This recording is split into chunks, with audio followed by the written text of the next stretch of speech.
Today is Thursday, July 2nd, 2020. Coming up on Roland Martin Unfiltered, folks. Also, today is the 56th anniversary of the signing of one of the most important civil rights legislations in American history. Also, the jobs report came out today. Donald Trump is claiming victory. Yeah, what about black male unemployment?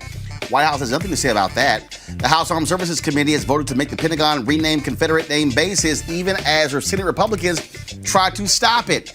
A Catholic priest has been suspended in Indiana for comparing Black Lives Matter activists to maggots. Also, black folks who are 45 to 54 years old are dying from COVID-19 at 7 times the rate of white Americans their age, according to a report from the Brookings Institution. Speaking of COVID-19, Herman Cain in the hospital with it. And just 21 hours ago, he was tweeting about why wearing masks is a bad idea. Researchers find high levels of discrimination against black and low-income renters in a new study out of Boston. And investors are calling on Nike, FedEx, and PepsiCo to cut ties with the Washington Redskins due to their name. And wait till we show you this black sheriff in Florida who literally has issued a threat to Black Lives Matter protesters. Plus, Maya Moore, a star WNBA player who sat out for a full year, was there when Jonathan Irons got released from prison on yesterday for a crime he did not commit. As we said, folks, it's a jam-packed show. It's time to bring the funk. Plus, today's also, we're going to celebrate the Crown Act. Tomorrow is the 1-year anniversary. We have a phenomenal lineup, including a special tribute by India Ari. All of that on Roland Martin Unfiltered. It's time to bring the funk. Let's go. He's got it. Whatever the biz, he's on it. Whatever it is, he's got the scoop, the fact, the find. And when it breaks, he's right on time and it's rolling. Best believe he's knowing. Putting it down from sports to news to politics. With entertainment just for kicks, he's rolling. It's on go, y'all. It's Roland Martin, Rolling with Roland now. He's funk, he's fresh, he's real, the best, you know he's Roland Martin now.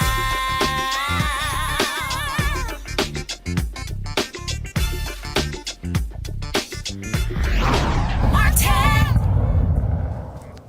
All right, folks, non-farm payroll soared by 4.8 million in June. The unemployment rate fell to 11.1% as the U.S. continues to reopen after in the midst of the coronavirus pandemic. Now, Donald Trump took a victory lap at a news conference today, saying today's announcement proves that our economy is roaring back. And also, they touted black unemployment falling from 16.8% to 15.4%. But you might want to slow that down a little bit. Howard University economist Bill Spriggs, who's also, of course, the top economist with the AFL-CIO, put this tweet out. Not sure what Trump is crowing about to the black community. The unemployment rate for adult black men rose to 16.3%, its highest level in 9 years. When he took office, he inherited the lowest unemployment rate for black men any incoming president ever started their term with.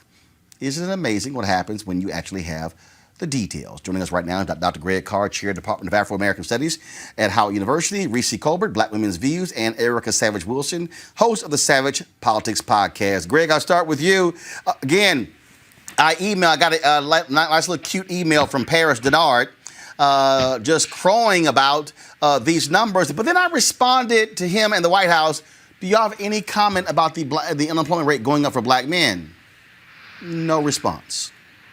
Well, of course. I mean, Paris is doing his job. You don't get paid to do anything other than to promote Donald Trump, who didn't talk about the pandemic, the surge, who didn't talk about the 10,000 new cases in Florida today. Greg, hold tight 1 second. Greg, do you have a fan on? We can barely hear you.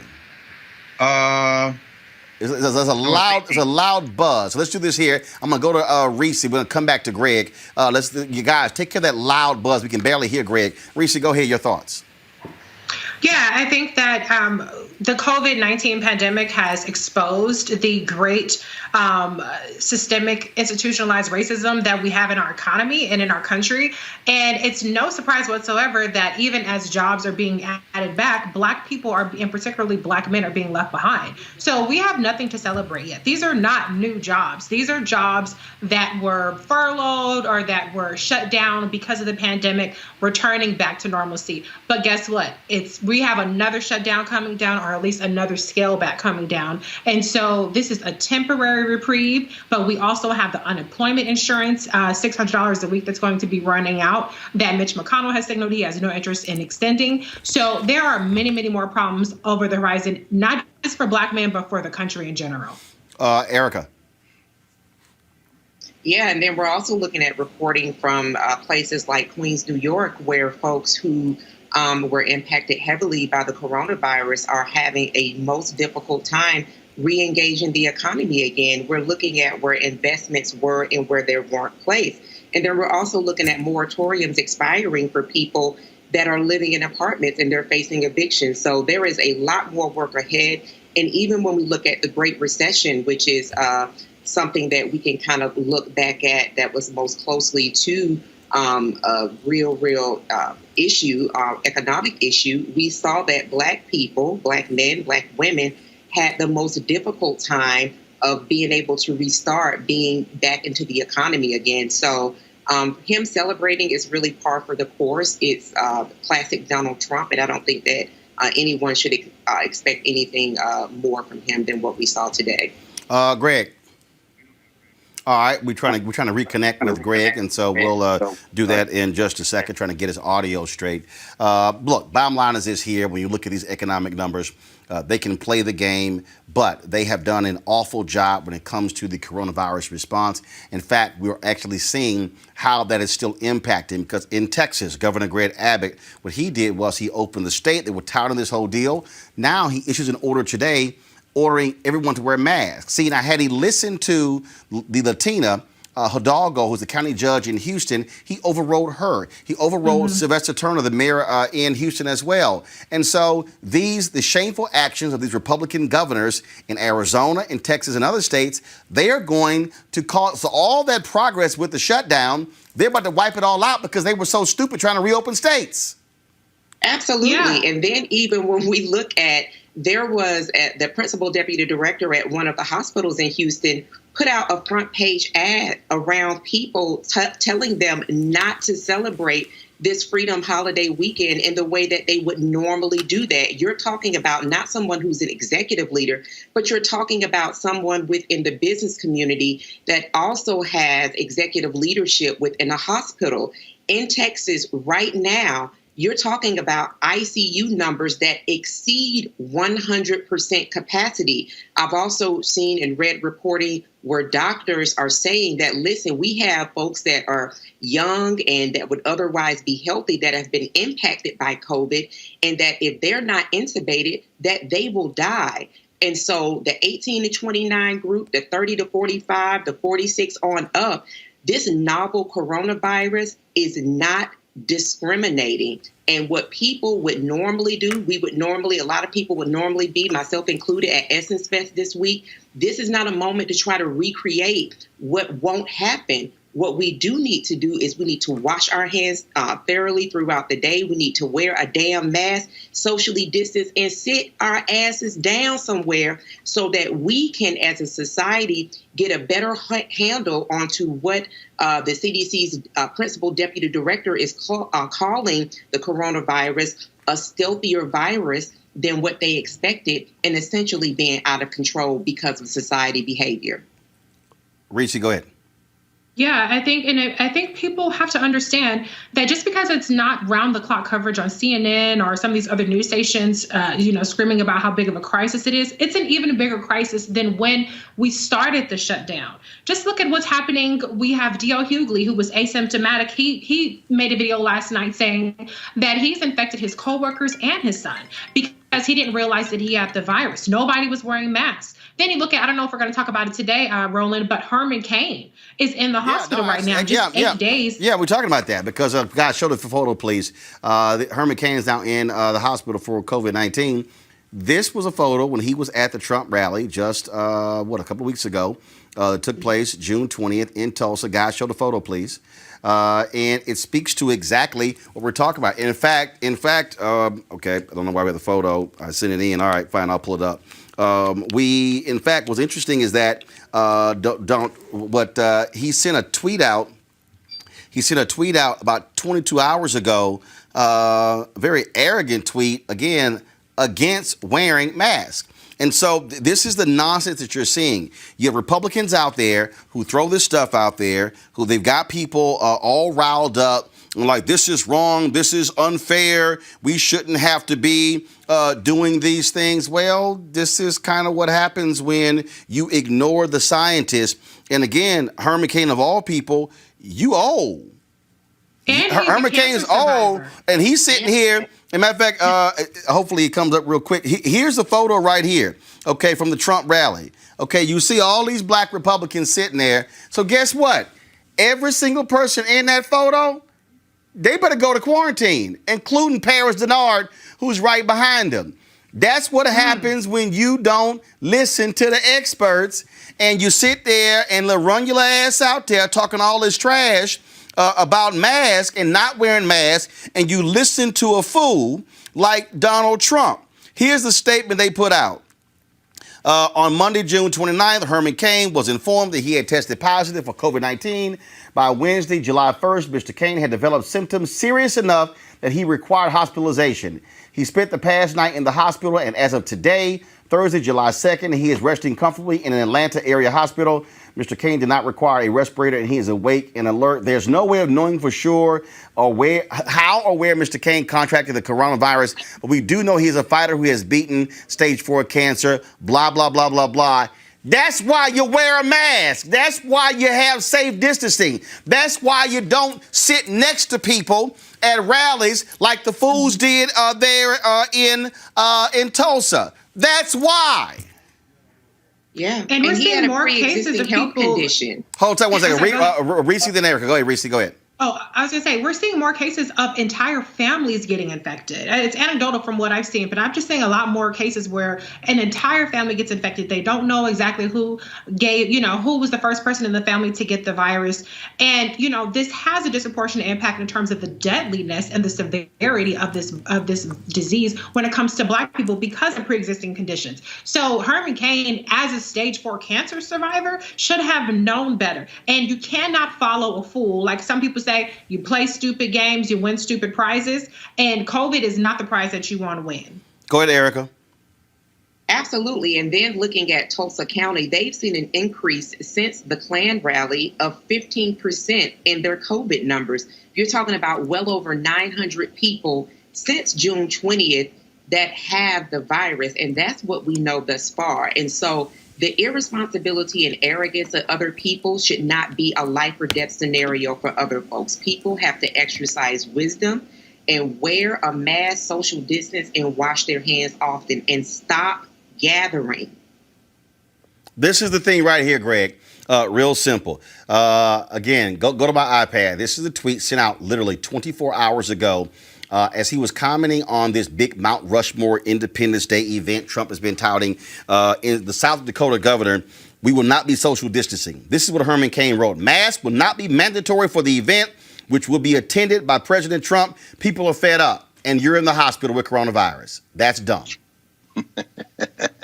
The Black Hills are sacred in South Dakota, and shout out to the Dakota Sioux who have said you're not welcome on our territory. And Herman Cain would do well to revisit his old slogan when he was running for president, 999, except not the number 9, maybe 9 as in German. No, Herman. No, brother. Now you are in the hospital because you were one of those rent-a-Negroes that showed up out there in Tulsa. I mean, at some point, we have to decide whether or not we are going to protect the lives of human beings or play politics until people literally die. I mean, the governor of Florida now trying to close stuff. 10,000 people in the last day have shown up, tested for COVID. In Texas, the lieutenant governor has lost his entire mind. And now Herman Cain thinks that somehow scoring political points is more important. When, in fact, even there in Texas, you saw what happened with Mike Pence in that church. The choir singing behind him. Several of those people had contracted COVID, and they up there singing away with no masks, even as the vice president has his mask on. I mean, you know, at some point, this thing has to really come down to whether or not we're going to stand on the side of protecting people's lives, or we're going to continue to abet this type of political foolishness. Folks, according to the Brookings Institution, Black Americans, specifically between the ages of 45 to 54, are dying 7 times the rate of white Americans who are the same age. For ages 45 to 54, the death rate per 100,000 is 28 for blacks, 24 for Latinos, and 4 for whites.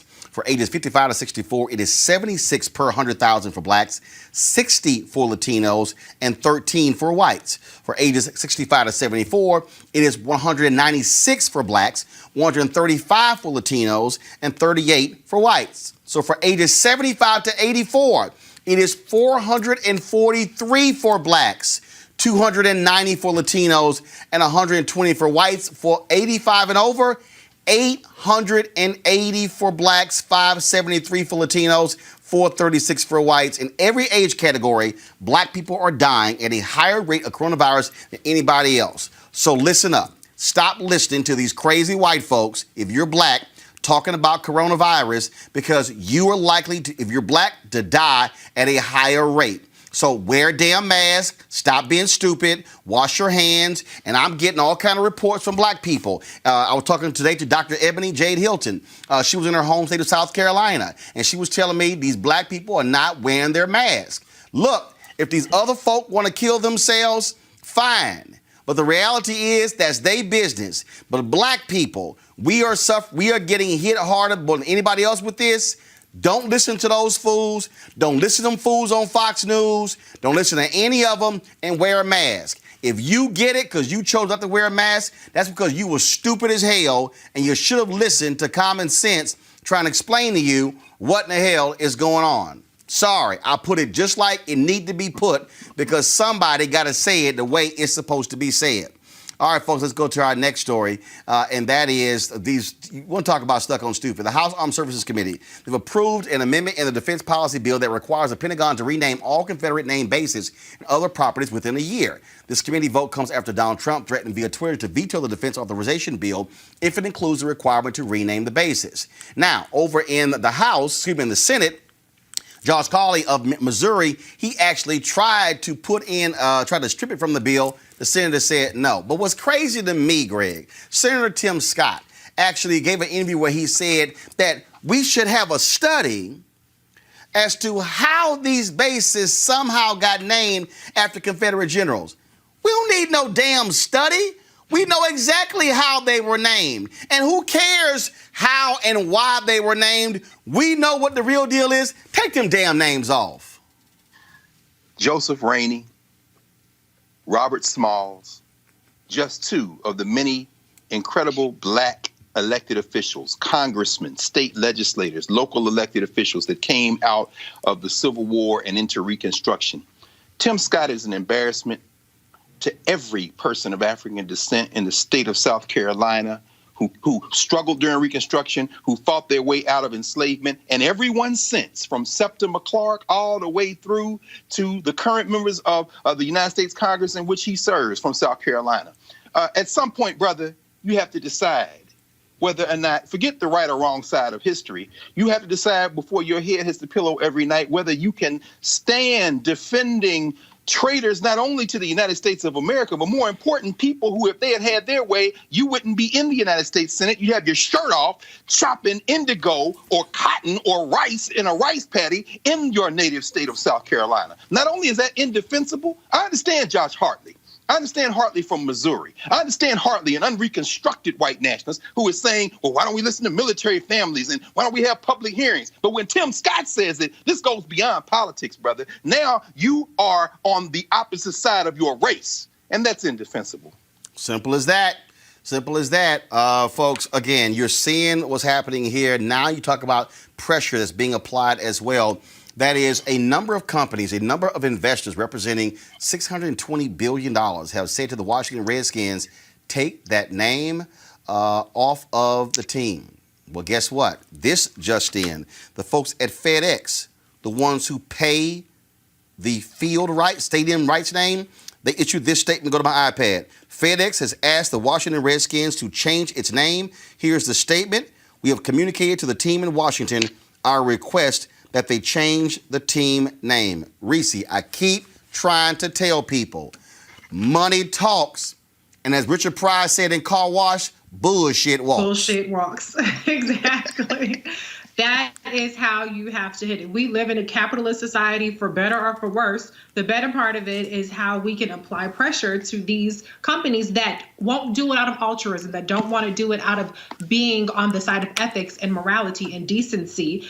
That's where the money talks and the bullshit walks. And at the end of the day, these companies are seeing that to be corporate, the whole notion of corporate responsibility is a thing that they have to be much more conscientious about, and they have to be a lot more consistent about, in terms of not just saying these things, but actually putting their money where their mouth is. And so this is really incredible pressure that's being put on Snyder, and he's going to have to make the decision if he's going to side with white supremacy, if he's going to side against the long-standing demands from the Native American community to change this just racist name and do the right thing. Erica, why this is huge, 87 investment firms and shareholders worth a combined $620 billion.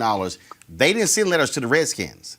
They sent letters to Nike, FedEx, and PepsiCo saying, cut ties. Those companies are afraid of those investors pulling their money out of their stock. That's why FedEx sent that letter. Yep, and we're in a great moment for letters like those to be fired off. People are now understanding the moment that we're in, and that the incredible public pressure is really being felt, not just in those big corporations, but for those that really do help to kind of prop those up. And if I could just go back to the Pentagon piece to kind of thread it all in, where we're talking about renaming these bases, specifically those 10 bases, Army bases that are named after Confederate generals, treasonous folks, is that also the Pentagon is talking about that there needs to be an advisory panel, that not the Pentagon, but there is also within that provision that the Pentagon actually report out in 90 days how they're moving through that process, and then also creating an advisory panel. We're looking at the military being about almost 50% Black, and then we're also looking at that less than 1% of the actual nation is in the military. When we think about the moment that we're in for incredible public pressure,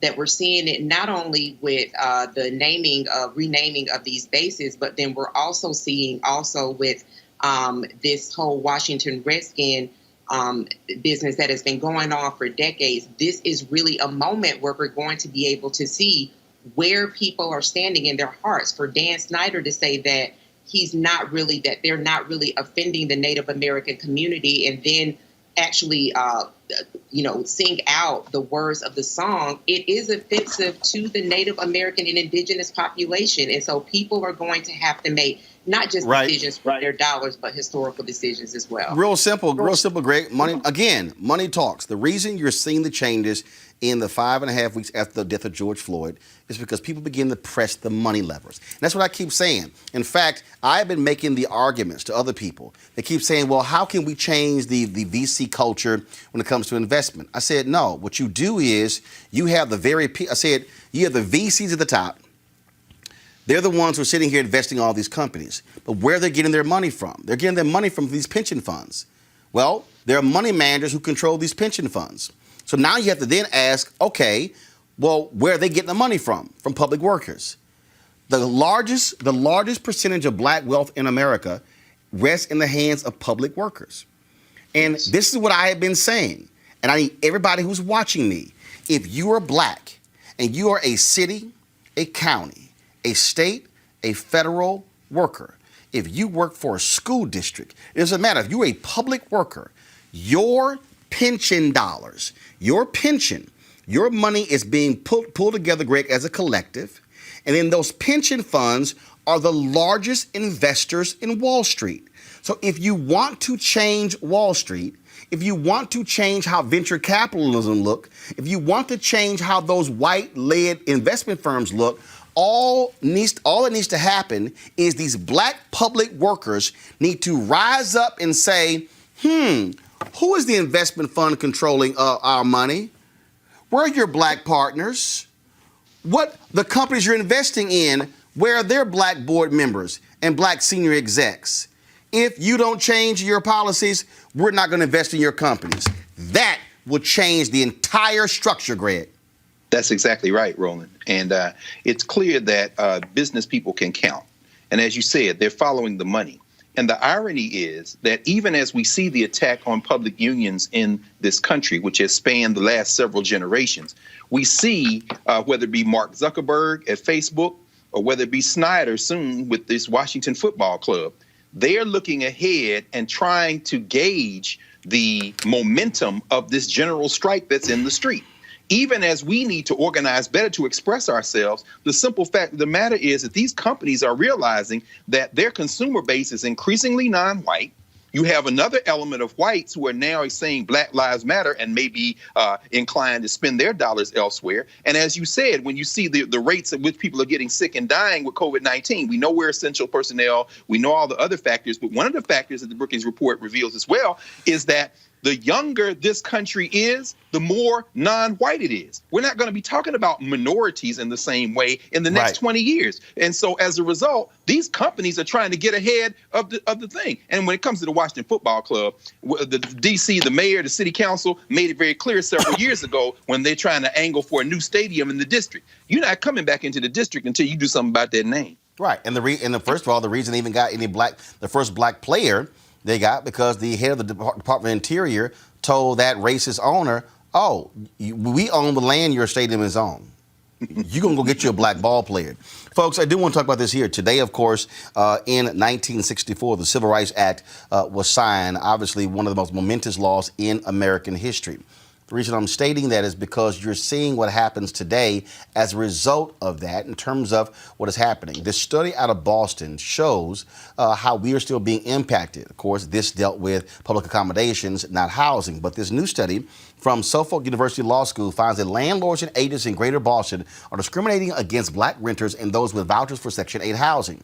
They have been illegally shutting out qualified renters. The discrimination testing study showed the majority of real estate brokers show black testers half the number of apartments than white testers. The testing also revealed a high level of discrimination against people that have Section 8 housing vouchers, regardless of race. Even though here we are today, on July 2nd, after this bill was signed in 1964, Reese, the reality is to white folks in America, here is more of your evidence of what it means to be black in America. Absolutely. I mean, if you're a realtor, then your incentive should be to get the stuff rented, not necessarily to try to steer white people or black people into certain areas. But that is how this white supremacy is perpetuated. It's institutional to a certain degree, but it's also perpetuated by people who are doing this work every single day and making these decisions, whether they're conscientiously making these decisions or not. It's still having the same impact of being discriminatory. And it's really appalling because one of the things that they talked about is that people expect this kind of discrimination. And that's just what's really so disgusting about it, is that black people already know that they're going to be discriminated against when it comes to these things. And even with the advances we have in technology, with being able to screen these things online, having access to more information, we still see this discrimination persist. Erica. Right, and we saw the current occupant of the White House really demonstrate this back in 1973 when the Justice Department sued him, his father, Fred Trump, and Trump management for doing the very same thing. You had a tester because a black man wanted to rent a place out in Brooklyn. He talked with the super, and the super said it was already rented. When he reported it back, it was found out by a tester that went out that the very same thing that is coming up in this report was the very same thing that happened back in the 70s. And it was the reason that Donald Trump and his folks were sued. And then we saw the advent of the 80s of Ronald Reagan describing what was the welfare queen. And so then for the folks that are people who do have Section 8, kind of like the myth around people who are receiving those benefits is that they're irresponsible. They're taking up space. They're taking your money. When in essence, you're looking at that particular voucher is guaranteed money through the Federal Housing Authority. So we're really seeing par for the course. And so this is not something that is of surprise. That it is still happening is really just kind of what we've seen throughout history. Greg, you had those black baseball players who talked about the racism they faced in Boston. All these white folks living in denial. Another example. Exhibit 1336. Exactly, brother. And it's interesting because on this anniversary of the Civil Rights Act of 1964, we realize that the black struggle has laid the foundation for every other equity victory in this society. 2 weeks ago in the Bostock versus Clayton County case, that was the case where the Supreme Court 2 weeks ago said that the definition of gender or sex includes gender. That was Title VII of the Civil Rights Act of 1964, as you said many times on this show. But at the same time, when we deal with this question of housing, we're facing a looming housing catastrophe. Yes, people are forced off from evicting folks, landlords. However, they're still filing eviction notices with the courts. And so if people are displaced from their homes, then this discrimination by race takes on an added dimension of catastrophe in the fall of this year. Yep. We're facing a ticking time bomb, even as other folks have used Title VII and other elements of the Civil Rights Act of 64 to advance causes that we all support. But never forget, black people are at the foundation of that discrimination. Folks, so Black Lives Matter is scaring the hell out of these white folks. A suburban Indianapolis Catholic priest has been suspended from public ministry because he decided that comparing the Black Lives Matter movement to maggots and parasites in a recent online church bulletin was okay. Reverend Theodore Rothrock of St. Elizabeth Seton Catholic Church in Carmel, Indiana, wrote this: "The only lives that matter are their own, and the only power they seek is their own. They are wolves in wolves' clothing, masked thieves and bandits, seeking only to devour the life of the poor and profit from the fear of others. They are maggots and parasites at best, feeding off the isolation of addiction and broken families, and offering to replace any current frustration and anxiety with more misery and greater resentment." And that's a Catholic priest. Now check this out. Here is this brother, a sheriff in Florida named Daryl Daniels, the first black sheriff in Clay County's history. Listen to what this yahoo said about Black Lives Matter. Hey folks, me and the men and women of the Clay County Sheriff's Office just want to weigh in on what we're seeing going on, played out across the media or mainstream media in this country. Look folks, don't fall victim to subjecting yourselves to this All right, folks, not sure what's going on. I'm going to just go ahead and play this here from my iPad. So go ahead and take it here, please. We're seeing going on, played out. Hey, folks, me and the men and women of the Clay County Sheriff's Office just want to weigh in on what we're seeing going on, played out across the media or mainstream media in this country. Look, folks, don't fall victim to subjecting yourselves to this conversation that law enforcement is bad, that law enforcement is the enemy of the citizens that we're sworn to protect and serve. We swore an oath. And in that oath, we swore to support, protect, and defend the Constitution of the United States and the government. And that we're duly qualified under the state's Constitution to hold office. That is, for me as a sheriff, and for these men and women as deputy sheriffs. And we end that with, so help me God. But God is absent from the media's message or Black Lives Matter or any other group out there that's making themselves a spectacle, disrupting what we know to be our quality of life in this country. In Clay County, we have a great quality of life. We have a great relationship with our community. But across this country, not so much. I just wanted to take a stand with these men and with these women who feel the same way that I do. Lawlessness, that's unacceptable in this country. Lawlessness, that's unacceptable in Clay County. And if you threaten to come to Clay County and think that for 1 second that we'll bend our backs for you, you're sadly mistaken. I know what happens when lawlessness prevails. And in this day and time, God is raising up men and women, just like the folks you see standing behind me, who will have strong backbones and will stand in the gap between lawlessness and the good citizenry that we're sworn to protect and serve. So you can threat all you want.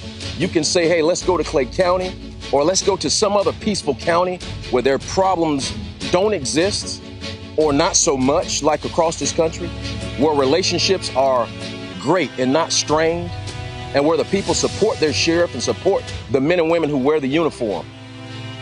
And you'll have something waiting on you that you don't want. Yes, we'll protect your constitutional rights as long as you remain under the umbrella of peaceful protest or peaceful march.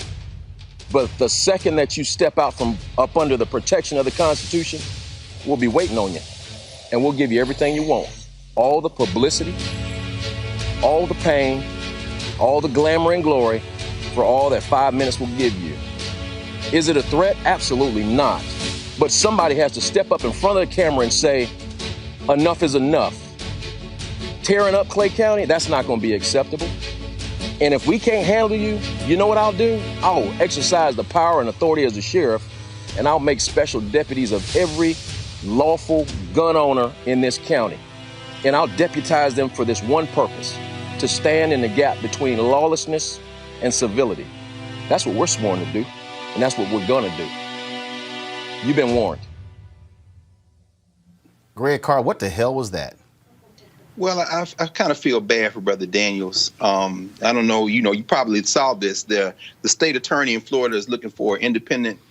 They stepped down looking for an independent prosecutor because they have an investigation. Apparently, a couple of years ago or last year, he ordered one of his deputies to arrest a sister he used to have a relationship with, who he accused of stalking. So he's used to kind of that kind of overhyped masculinist, use his gun and that big hat as an excuse to search for his masculinity approach. To see those guys standing there gap-legged with that kind of posturing look. I mean, this is the worst kind of practice of patriarchy. I mean, they're in the Jacksonville area. And so he says, we'll be waiting on you. Brother, you do a little bit of your history over there in that little county, because you'll find out that one of the natives of Jacksonville, James Weldon Johnson, he's the one who coined the term the Red Summer in 1919. Meaning what? You don't want to deputize. This cat said he deputized everybody in the county if you don't have enough deputies. Right. Well, if you deputize everybody, a bunch of them guns going to be black. You don't want it, Daniels. And in fact, you better go check that thing about that stalker you say you got, brother, because you got other problems in your own personal life. So anyway. Reese, Greg talked about all those guys. I didn't see a single woman standing there. No women on that sheriff's department? Yeah, I didn't. It was just so ridiculously macho and disturbing. And I think that they need to open up a pattern and practices investigation on that department, because clearly they got it completely messed up in terms of what their objective is. There is no once the constitutional right ends. There is no end to your constitutional rights. That's kind of the whole point of the Constitution. And so this whole machismo, as Dr. Carr put it, this perceived threat that doesn't actually exist. It doesn't sound like they've had any issues. This grandstanding, it's really pathetic and insecure, and it's dangerous. And, deputizing people is absolutely never a good thing. And he will have blood on his hands if people take him up on that offer. So they need to investigate him and everybody behind him, because something is really, really wrong and demented and almost demonic, I would say, about what we just saw. All this stuff, Erica, God this and God that, and they are not this, and all this. Oh, it's not a threat. What? That is shameful conduct. That's a fake. You know what? That's a fake ass John Wayne racist. And then of course he looks like a broke ass Sheriff David Clark. Yeah, I was going to say the same thing. All hat, as we say in Texas, all hat, no cattle. Yep. Yeah, Uncle Ruckus has added another one to his fold. And along with Dr. Greg Carr is talking about, there is an open criminal investigation because the young lady that he'd been having an affair with for 6 years was a direct report. And he's talked about, having all of this media publicity. Well, he definitely does not need it, he himself, after having his marriage fall apart after this as well. And so, listen, all of this slave patrol talk that he's talking about, Clay County was named after a U.S. senator who did, in fact, have slaves. He's in a county that's about 81% white, and he's running for re-election, and there are 6 other names on the ballot. So this failed attempt to appeal to the Trump voter with the Uncle Ruckus crew, it's not going to work out for his favor. He definitely has other and bigger problems that lay ahead of him past this re-election season. All right, folks, let's talk about a story of substance, and that is Maya Moore. This sister, WNBA star, college star, sat out an entire year in order to fight for the release of Jonathan Irons, a black man sent to prison at the age of 16, sentenced for 40 years for burglary and assault that he had nothing to do with. Well, folks, yesterday, after all the hard work of many others, including Maya, this happened. Because that's another passion.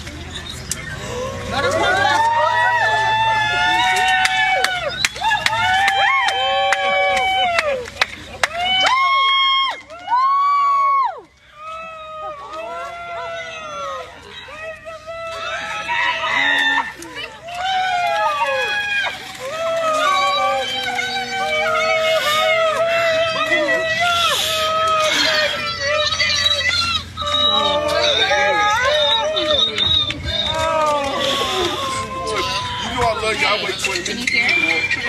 Jonathan just walked out.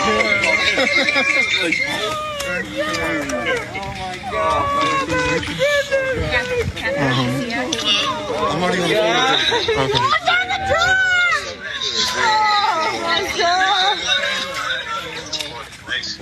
Oh my God!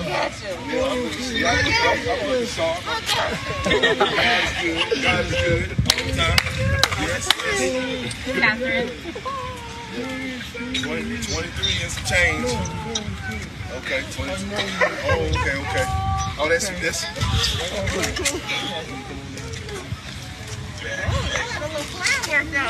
Something.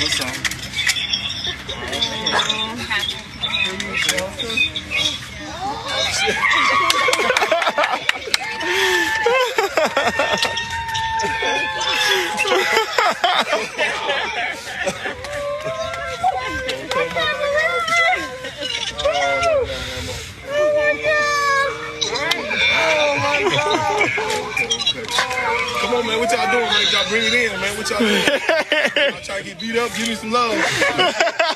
Come on. Love you, baby. Love you, baby, man. I wish you had to cut your tail because I want to cut it. Come on, what's up, young dog? We made it. What's up, baby? I'll take it. Baby? Okay, I was just checking. It's done. I was just checking. Okay, y'all. How's it feel? Come here. We made it. How's it feel? How's it feel? One sentence. Life. I feel like I can live life now, man. I'm free. I'm blessed. I just want to live a life worthy. Live my life worthy of God's help and influence and just provision in my life, and He made this possible. I thank everybody that supported me, Maya and her family, and just to be home, to have someone to be home. I'm so grateful. I hope y'all got this here for the guys in the prison made this for me. It says hope, because they need that. The things that they're doing here in the prison, that they're trying to be positive changes and trying to help people. All my friends back there that I left behind, I feel like they got locked up, but I love them, and I'm not gonna forget them, and I'm gonna help the ones that I can. So thank y'all for coming. I appreciate it. Hey, Tony, why you didn't come see me? I said, come here, Tony. Come here. On that note. Erica, for all the praise that folks give LeBron James for what he does, for what they give the likes of other athletes, even Colin Kaepernick, this sister literally put her career aside to fight every day for this man's release. Woo, yeah, that video gets me every time, because that is exercise a platform. When people talk about having a return to sports, we're in a moment that really does require that we actually look outside of ourselves and see what it is that we can be doing to improve the lives of our community. And that community extends to incarcerated bodies. Those incarcerated bodies, even in as relates to the census, when we look at the census, that there is a counting of those bodies to the facilities where they're housed, which are usually rural white communities. So there is a real fight of justice that we can all be doing, and that Maya actually gave her career and actually not only talk the talk, but walk the walk. And she did not do it with a lot of fanfare. She moved in silence and she moved stealthily. I so applaud, and it just reinforces to me that, you know, Black people are amazing, but absolutely Black women do lead. Reese. Absolutely. I mean, and lead with knowing that there's no cookie at the end of the tunnel, right? I mean, when you have people like Kim Kardashian who are lauded for their work, and you have other people, other athletes that are lauded for their work, and the Black woman that really power, even in the Kim Kardashian advocacy she does, Black lawyers, several Black lawyers power those cases that she's the face of. And so what Maya did is absolutely incredible. And to Erica's point, they had a long-term friendship. This wasn't something where, you know, a publicist handed her a case and said, hey, this will look good if you take this on. She actually had a long-term, decade-long friendship with Mr. Irons. And it's a heartwarming story, but also a tragic story because of the fact that the case was flimsy to begin with. He was misidentified. It was circumstantial. And the sentencing for somebody who was 16 years old at the time for 50, I mean, when the case started, for 50 years is excessive. And we know that that kind of sentence would never have been given to a white child, essentially, if that were the case. So there are so many reforms that have to happen so that we don't have to have these heartwarming cases where it's a happy ending after a decades-long incarceration. We need to reform the system so that we don't have these cases at all. Greg. Reese is absolutely right. Brother Irons, I mean, you spend that many years behind some bullshit. Come on. And his story is not an outlier. It's not unique. And in Maya Moore's case, you're right, Erica. I mean, Maya Moore is a two-time national NCAA champion in basketball at UConn. She is a league MVP. She won the league and the finals MVP. She's a four-time WNBA champion. She got 2 Olympic and FIBA gold medals. This is the top player in her sport and one of the top athletes in the world. So when Cheryl Reeve, her coach at the Lynx, said compared her to Muhammad Ali, that's not an outlying comparison. In fact, if she were a man, she'd be LeBron James. And if LeBron James had done that, we'd be talking about nothing else. Maya Moore, this is really part of her ministry. When she first did this, and remember now, this is the same Maya Moore who joined with her co-captains on the Lynx when Philando Castile and Alton Sterling got killed and wore those "Change Starts With Us" shirts. But when she first stepped away from the game at 28 years old, understand she's in the prime of her career as the best basketball player in the world, woman, and arguably, period. She said she used to quote, she did quote Colossians 3:23, because she has a deep Christian faith coming out of North Carolina, coming out of Georgia, Atlanta, where she was raised. She's saying, whatsoever we do, do it heartily, as to the Lord, and not unto man. Maya Moore is the real deal. Young people, women, men, anybody, sit your children down and look at that sister right there, because she's got her priorities in order. Folks, you want to talk about bringing you the tears. I was driving in, and then, of course, I got an alert, and my man Reggie Hutland said, man, this ad hit me hard. And you want to talk about what we've been arguing, why the importance of this election? Watch this video. I, Donald John Trump, do solemnly swear that I will faithfully execute the office of President of the United States. So help me God. Let the television burn, babe. There's a riot in the street. If you have been waiting to break glass in case of emergency, we are there. At their feet. We felt a change, but ain't it a shame how it all turned out? You know what I am? I'm a nationalist. It was a long time coming. It's a little late now. I will teach my grandkids to hang Gonna stack up the dead till they block out the sun. These white boys with money make the whole world run. Can anyone on the Republican side say unequivocally Black Lives Matter? You and me, brother, we're the dangerous ones. You and me, brother, we're the dangerous. You should have nothing wrong with it. I got a daughter right here. She's 18 years old. 18. She's the first time voted. In my very first. So let it burn, let it burn, let the motherfucker burn. It's election day. We have to fight until the end, though, brother. We got to go down swinging. We are the first generation to be able to say, I guess it's gonna burn either way. you can't tell me nothing. Well, the shots been fired, but the war ain't won. These white boys with money better learn how to run. Oh, I'll hit you back, the butt hit your tongue. You and me, baby, we're the dangerous ones. You and me, baby, we're the dangerous ones. My daughter said if I was 18, I would have been out there doing it, so get your butt out there and vote. She's 17. She's telling me what to do. So I had to do it. Black voters matter. That fed my spirit. You know what? I'm grateful that I came out. Because I matter.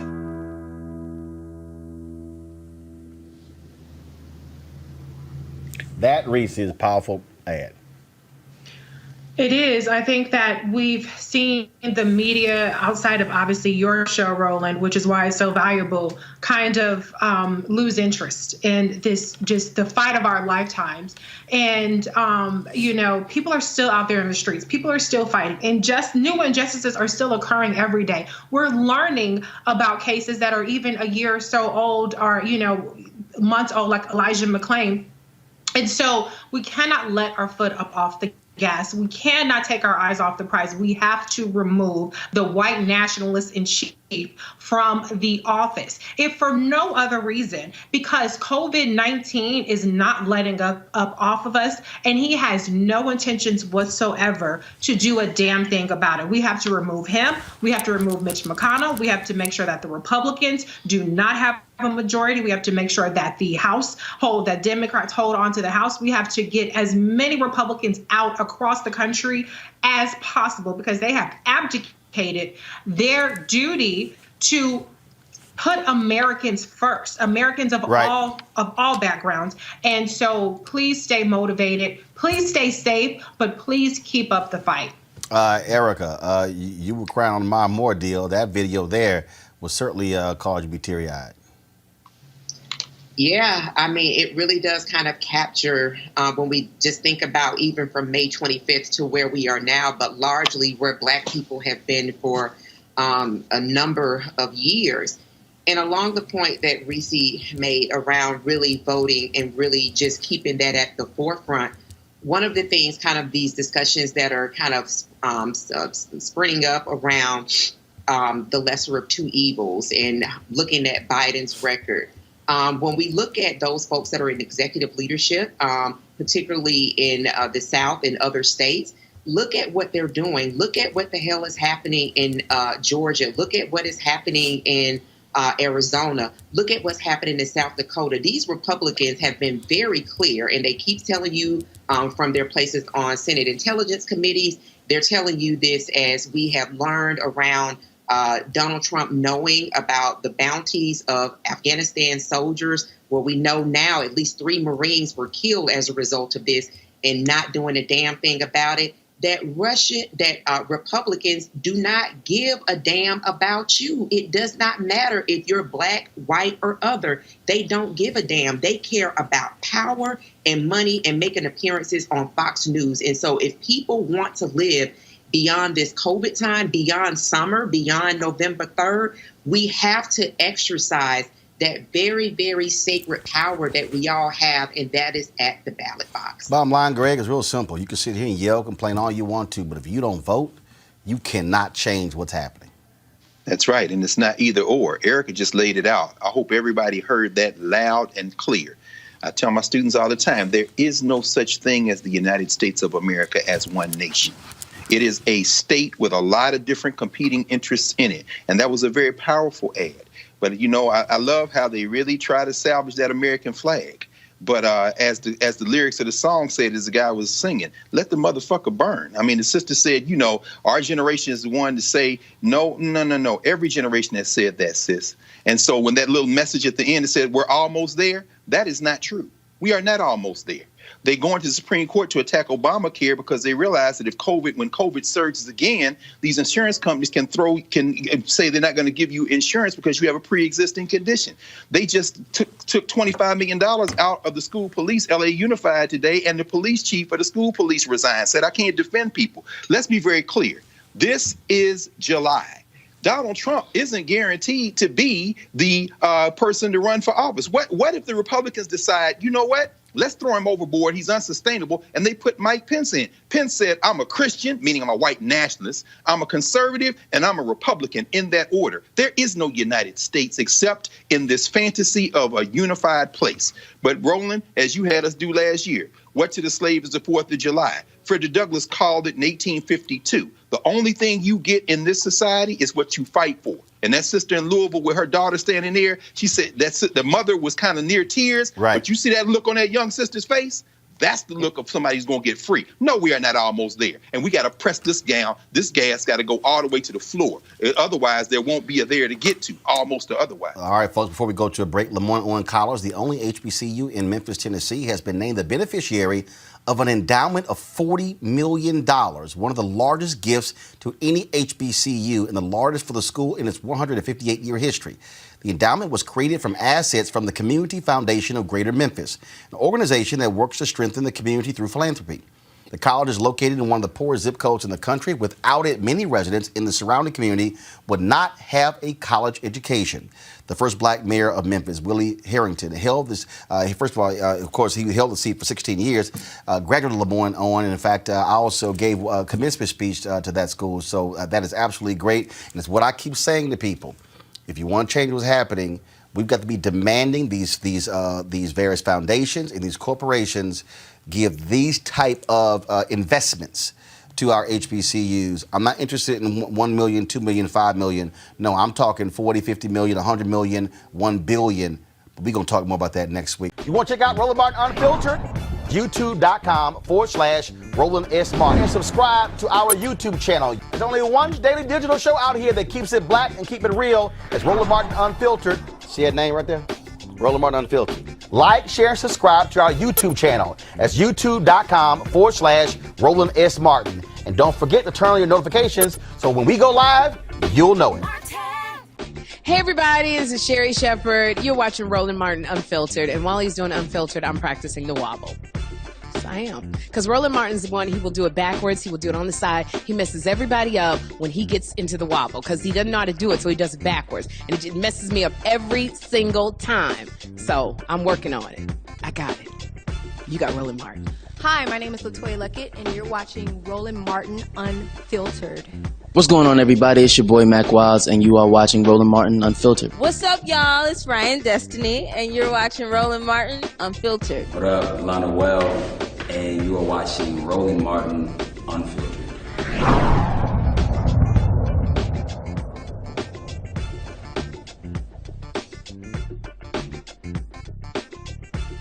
You want to support Roland Martin Unfiltered? Be sure to join our Bring the Funk fan club. Every dollar that you give to us supports our daily digital show. There's only one daily digital show out here that keeps it black and keep it real. As Roland Martin Unfiltered. Support the Roland Martin Unfiltered daily digital show by going to RolandMartinUnfiltered.com. Our goal is to get 20,000 of our fans contributing $50 each for the whole year. You can make this possible. RolandMartinUnfiltered.com. Hey fam, want to check out Roland Martin Unfiltered? The blackest show on all of digital, cable, and broadcast. Check out our audio podcast. There's only one daily digital show out here that keeps it black and keep it real. As Roland Martin Unfiltered. Press play.